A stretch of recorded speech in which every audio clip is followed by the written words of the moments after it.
صحیح بخاری کی حدیث نمبر 578۔ مسلمان عورتیں رسول اللہ صلی اللہ علیہ وآلہ وسلم کے ساتھ نماز فجر پڑھنے چادروں میں لپٹ کر آتی تھی، پھر نماز سے فارغ ہو کر جب اپنے گھروں کو واپس ہوتی تو انہیں اندھیرے کی وجہ سے کوئی شخص پہچان نہیں سکتا تھا۔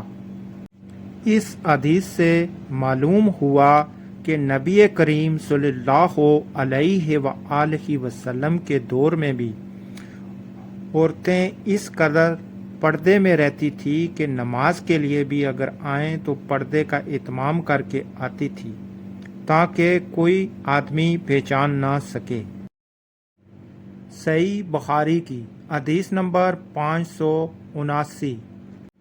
رسول اللہ صلی اللہ علیہ وآلہ وسلم نے فرمایا کہ جس نے فجر کی ایک رکعت جماعت کے ساتھ سورج نکلنے سے پہلے پا لی، اس نے فجر کی نماز بعد جماعت کا ثواب پا لیا، اور جس نے عصر کی ایک رکعت جماعت کے ساتھ سورج ڈوبنے سے پہلے پا لی، اس نے عصر کی نماز بعد جماعت کا ثواب پا لیا۔